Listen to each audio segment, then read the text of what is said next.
The time has come and we are ready to present the park check of Cedar Point today. You and us have been waiting so long. Cedar Point, that is also called roller coaster capital of the world, is located in Sandusky, Ohio in the USA. It is round about 147 hectares large and is located on a peninsula in Lake Erie. Yep, it's only a lake, not the sea. First opening of Cedar Point has been in 1870, and it is the second oldest active amusement park in the US. Hosted by the Cedar Fair Entertainment Company, the park was able to welcome 3.6 million guests in year 2017. One of the reasons why Cedar Point is a place like no other may be the 18 roller coasters in the park. What else you are able to explore, we're gonna show you first. Ride on! According to the beginning of the park, when it used to be a freshwater bathing resort including a railroad, there is still a railway today. The 3.2 kilometers long Cedar Point and Lake Erie Railroad is a little more modern and opened in 1963. Davenport Locomotive Works, H.K. Porter Inc. and Vulcan Iron Works are the constructors. The trains start every 15 minutes and stop at 2 stations in the park. In between you are passing themed areas with animatronics. The funny skeleton puppets are pretty nice, but you are passing them way too fast. Another great possibility to get to know the park is the Sky Ride. The chairlift of the company Van Roll has been installed in the park in 1962. The ride starts at the park's entrance and ends at the Celebration Plaza, or the other way around, depending on where you step onto the Sky Ride. You can also find one of the highest Ferris wheels of Northern America in the park since 1972. Produced by Anton Schwarzkopf, the giant Ferris wheel is 41.5 meters high. Who likes to ride through the park, still a little relaxed, can get onto one of the oldtimer rides. Both are made by Aerodynamics and have historical Cadillacs as chases. The first of them has been Cadillac Cars in 1958, and in 1969 came the second one called Antique Cars. The oldest active attraction is the Midway Carousel. Built by Daniel Muller in 1912, the carousel came to Cedar Point in 1946. Cedar Downs Racing Derby is optically based on a carousel. This high-speed horse race has been built in 1920 and finally sold to Cedar Point in 1967 with a real high speed. There are just 2 of these rides existing in the US. Not that rare are the Tilt-A-Whirl rides. The one here came from Zellner in 1994. Just as often as the Tilt-A-Whirls, you will find the Flying Eagles. Lake Erie Eagles came in 2014 by Larson International. What may not be missing within an American flat ride lineup is a Scrambler. This classic ride came in 1960 by the Eli Bridge Company. There is also a US standard monster here, in Sandusky, that is called Monster. This was built by the Everly Aircraft Company. An attraction that is the top seller in the Cedar Fair companies is the Tower Swinger by Mondial. The version from 2011 is called Windseeker at all its places. With a height of 92 meters, you may find enough wind. You're gonna get high above in the Slingshot by Funtime. The ride that is 72 meters high catapults the bowl up to 110 meters into the sky. Additionally, a Zamperla disco coaster took place in the park. Pipe Scream does have an angular gondola instead of the usual round one. You can also find European classics at Cedar Point. For example, Troika by Huss that opened in 1976. But those have become pretty rare here in Europe. Also made by Huss, but 1 year later, is the Enterprise Witch's Wheel, which stays in the upright position pretty long. There even is a pretty modern attraction by Huss from 2005. Max Air is a giant frisbee. Sitting outwardly, the gondola is going up to a height of 43 meters with up to 110 kilometers per hour. More family-friendly will be the Wave Swinger by Zira that came into the park in 1979. Of course, Mack rides won't be missing as a manufacturer at Cedar Point. The South German quality company delivered 2 attractions to Cedar Point in 1970. One of them is Super Himalaya, maybe known by everybody, and is a common music express. Second one is Tiki Twirl, and this one is quite rare, because who of you still knows what a calypso is? Mack Rides was obviously able to convince the park, so they came Matterhorn 2 years later. It is pretty bizarre when a ride operator is trying to do something like rekommandieren that you can hear from some pretty tinny megaphone speakers. In Sandusky you can also find a usual boat swing that is called Ocean Motion. The pirate ship came in 1981 and of course by Huss. If you want to swing a little more intense, you can get into the Skyhawk. Pretty new from SNS worldwide is the Screaming Swing. With a swing of 38 meters height, this is the largest in the world. You will get also up high on the power tower that is also built by SNS with a height of 91 meters. This system from 1998 is made out of 4 towers that are connected on the top. This is unique in the world. You can choose between space shot with a shot from the bottom to the top or the turbo drop, which drops you from the top to the bottom.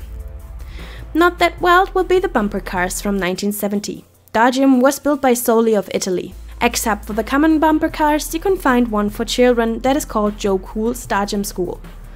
Additionally for children is the Kiddie Kingdom carousel by William H. Denzel firm made in 1968, plus 3 children's areas in the park. The first one opened in 1970. Kiddie Kingdom was called Kiddieland till 1993. Except for the 4x4 tracks, there are various pavilion carousels like dune buggies, helicopters, motorcycles, Mustangs, police cars, rock spin and turn, roto whip, skyfighters or space age. Aside from the 10 kiddie rides, there are 6 more in Camp Snoopy since 1999. You can find the classic balloon race, the flying bus Camp Bus, the chain swinger Charlie Brown's Wind Up, the very cool mini whip Peanuts 500. Must-haves will always be a Red Baron or bouncing in a circle on Snoopy Bounce and going up and down on the mini drop tower Woodstock's Airmail. But this is not enough. Since 2008 there are 8 rides more in the area Planet Snoopy. Attention, Deja Vu. Snoopy's Deep Sea Divers is another flying bus, and the Kite Eating Tree is also familiar. Flying Ace Balloon Race is also not new. There are some trucks at the Peanuts Road Rally and the Little Railroad Snoopy's Express Railroad. Then the Flying Carousel Snoopy Space Race, and last but not least, the Mini Teacups Woodstock's Whirlybirds. Who likes walking and wants to see some shabby and not working dinosaur animatronics can take a walk through the Upchurch attraction Dinosaurs Alive. What may not be missing in a real theme park are water rides. Thunder Canyon is located here since 1986. And one thing is obvious, on the 490 meters long Rapid River by Intamin, nobody's gonna stay dry. Who doesn't like it that wet won't like to get on Snake River Falls either. The 24 meters high Shoot the Cute is coming from Aerodynamics and is located here since 1993. And that's it with the water rides. There's a water park with various slides, but that belongs to the resort. The main thing where the people go and visit Cedar Point are the roller coasters. The newest creation is the RMC coaster Steel Vengeance that opened in 2018. The wooden roller coaster Mean Streak that opened in 1991 got a complete Rocky Mountain Constructions makeover and rushes with nearly 120 km per hour through several inversions on the 1,750 meters track now. The iBox track in combination with the trains feels so smooth and elegant but so bracial at the same time. Amazing. A 61 meters drop followed by a lot of airtime, 0G rolls, overbank curves and the 0G stall are so crazy and just brilliant. You just have to ride Steel Vengeance. If you want to know more about Steel Vengeance, just watch the review on this channel. 2016 opened another highlight coaster talking about Valravn. The B&M dive coaster has a significant height of 68 meters and a drop of 65.2 meters down. Of course, with a typical dive coaster stop before you drop. The following Immelmann is getting 50 meters up high. After another dive drop without stopping, it's going into a dive loop and a 0G roll, followed by an airtime hill. By the way, Valravn has the best harnesses by B&M, which hold you safely and comfortably in the seats during the 120 km per hour fast ride. 1,040 meters are, by the way, pretty acceptable for a dive coaster. A 1,270 meters long wing coaster by B&M doesn't have to hide either and got into the park in 2013. On top, they've built a new entrance for Gatekeeper. Up to 3 trains are watching the entrance to the park and are flying through the near-miss effects. Especially in the evening with the glowing train, it is an absolute eye-catcher. You can find lots of inversions on Gatekeeper. Dive drop, Immelmann, corkscrew, 0G roll, incline dive loop and inline twists. Riding through all of this with a maximum speed of 108 km per hour. The at least optically completely convincing coaster has cost around about $25 million. For just $21 million, they've got Maverick in 2007. The multi-launch coaster by Intamin has 2 LSM areas and a maximum speed of 113 km per hour. Although the first launch is more like a faster lift, but the second one rushes all the more. But the 95 degrees drop after the first launch may not be underrated. Curves near to the floor and fast changes of directions are significant for Maverick. In the twisted horseshoe roll, you're going upside down twice, and 2 overbank curves ensure more thrill.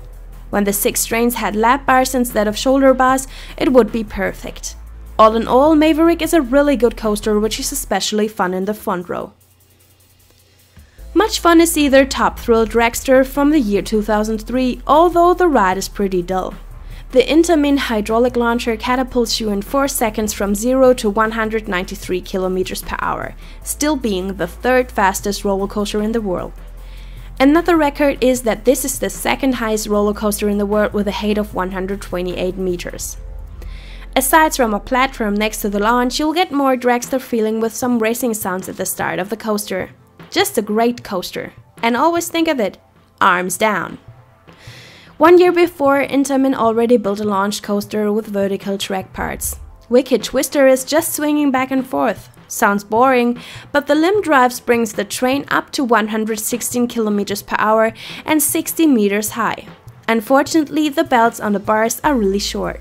In the year 2000, Intamin has already been interesting, and even 18 years later, Millennium Force is the 9th highest roller coaster in the world.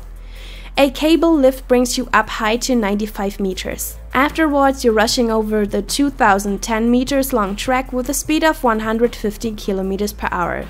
Various hills, curves, and tunnels are making the Giga Coaster varied and intense. Millennium Force is a great roller coaster, but not as phenomenal as you would expect. With Woodstock Express, there even came a coaster to Cedar Point in 1999 that was made by Vekoma. It is the standard version of the junior coaster with a length of 335 meters. The only thing that's special within are the additional belts in the train. There are more B&M coasters in Ohio. From 1996 till 2004, for example, Mantis, that is now called Rougarou. But not only the name changed, but the ride itself changed fundamentally. The stand-up coaster Mantis became the floorless coaster Rougarou. So now you are punched seated through the 4 inversions and the 1,188 meters long layout. These driving characteristics are really awful. Even the stream of the people shows that the time of this coaster is over. Also by B&M is the loudest coaster in the park, Raptor.